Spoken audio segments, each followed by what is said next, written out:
Cerita ini akan berfokus kepada seorang direktur dari sebuah yayasan amal dengan sebutan NOW. Di sini kita belum tahu apa itu NOW, namun yang pasti yayasan ini bergerak di bidang amal, yang bergerak untuk membantu orang-orang yang mengalami penderitaan dan masalah kesejahteraan. Lanjut, wanita ini bernama Owanso, yang berperan utama NOW. Dia dikenal sebagai sosok yang gigih dalam memperjuangkan keadilan, sekaligus merupakan duta persahabatan Korea.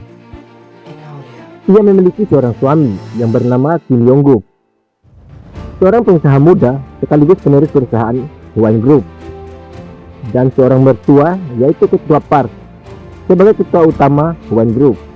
Yang nampaknya kedua orang ini, Hwan-soo dan ketua Park, memiliki masalah pribadi.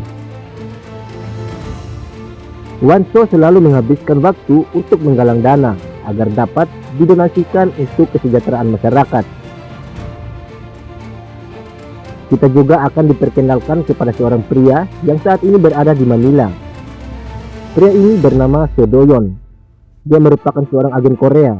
Ia datang ke Manila, tepatnya di sebuah kasino X-Star, untuk sebuah misi rahasia. Lanjut ke cerita di mana bertepatan dengan saat itu Hwan-soo juga telah berada di sana, yaitu dalam melaksanakan tugas mulianya.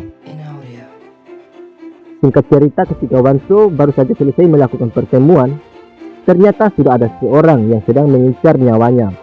Namun beruntung pengawal sedang bersiaga, sehingga berhasil menghalangi pandangan sniper yang sudah bersiap. Sehingga nyawa Hwan-soo berhasil lolos dari peluru yang cepat melukai pengawal tersebut. Do-yeon yang berada di sana dan melihat peristiwa itu dengan sigap berusaha untuk melindungi Hwan-soo dan berhasil membuat orang itu pergi dan menyelamatkan nyawa Hwan-soo. Ia membawa Hwan-soo ke tempat tinggalnya. Lalu setelah merasa aman, mereka pun segera bergegas untuk melaporkan hal tersebut ke pihak kedutaan demi keselamatan Hwan-soo sendiri. Setelah peristiwa tersebut, ketua pimpinan pengawal Hwan-soo yang telah menyadari kehadiran Do-yeon dan bahaya yang saat ini mengincar nyawa Hwan-soo, ia langsung menghubungi Do-yeon untuk melakukan pertemuan demi mengajak agar dirinya segera ikut bergabung dan menjadi pengawal pribadi Hwan-soo. Namun Do-yeon yang masih ragu memilih untuk menolaknya. Hal ini disebabkan karena di awal kedatangannya di Manila, ia sempat melihat orang tersebut melakukan pencucian uang dengan seseorang, tepatnya di kasino yang pernah ia kunjungi. Namun setelah mengingat peristiwa 2 tahun lalu yang dia curiga memiliki keterkaitan dengan peristiwa yang baru saja terjadi, dirinya pun bergegas untuk menerima pekerjaan tersebut. Di sebuah acara keluarga yang dilakukan oleh Hwan Group, hal yang menyaksikan terjadi di mana Hwan-soo diperkenalkan dengan pengawal barunya, yaitu Do-yeon, yang membuat Hwan-soo merasa terkejut. Sebab orang yang baru saja menyelamatkan nyawanya ini telah menjadi seorang pengawal yang akan selalu berada di sisinya.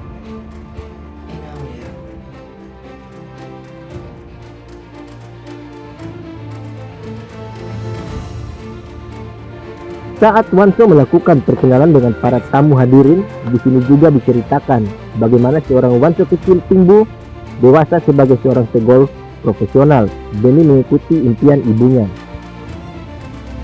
Hingga dia pun berhasil memenangkan banyak turnamen di Amerika serta meraih gelar Hall of Fame.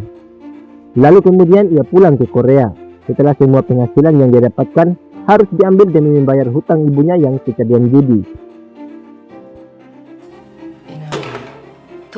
Di acara tersebut juga Hwan-soo harus mengalami kejadian yang tak mengenakan, di mana ia mendapati suaminya sedang melakukan perbuatan yang tak bisa admin tampilkan dengan sahabatnya sendiri. Namun di sana Hwan-soo berusaha tetap kuat dan tidak memperdulikan apa yang mereka lakukan, karena dia bersikukuh tidak akan menceraikan suaminya apapun yang terjadi. Meskipun jauh di dalam hatinya, Hwan-soo sangatlah bersedih.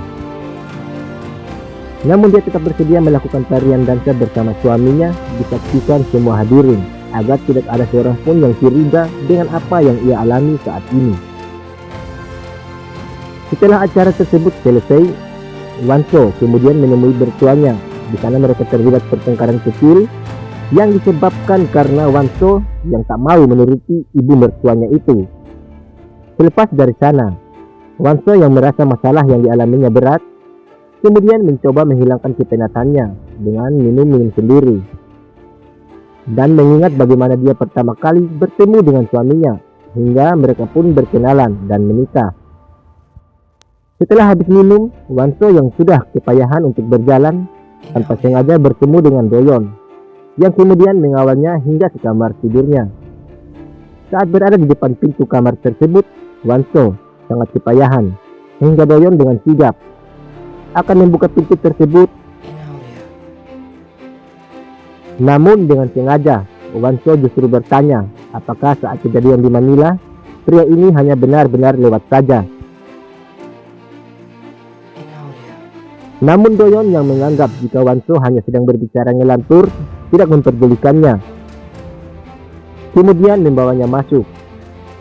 Tak lama kemudian, secara tiba-tiba, Yongguk telah berada di depan pintu. Doyon yang akan segera membukakan pintunya, ia dihentikan oleh Wanso. Namun di luar, Yongguk tersengaja melihat kartu milik Wanso yang terjatuh berada tepat di depan pintu itu, hingga dia akan membukakan pintunya. Namun beruntungnya, kepala pengawal yang entah bagaimana tiba-tiba muncul dan mengambil kartu tersebut. Kemudian ia membuangnya masuk melalui bawah pintu.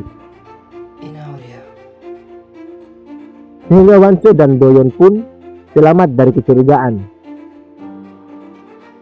Keesokan harinya Doyon bersama ketua keamanan di sana ia mencoba mendapatkan informasi atas sahabatnya dari kepolisian bernama Juhyuk yang meninggal 2 tahun lalu saat bertugas di sana. Namun mereka harus berhenti saat Wanso ingin menemui Doyon. Lalu bagaimanakah? Apakah kematian sahabat baik Doyon akan terungkap di sini, di tempat ini? Kita tunggu di episode berikutnya. Maka dari itu jangan lupa untuk mendukung channel ini agar part berikutnya bisa diselesaikan dengan cepat. Oleh sebab itu, saya ucapkan terima kasih bagi kalian yang telah menonton. Semoga mendapatkan rezeki yang berkelimpahan dan diberkati.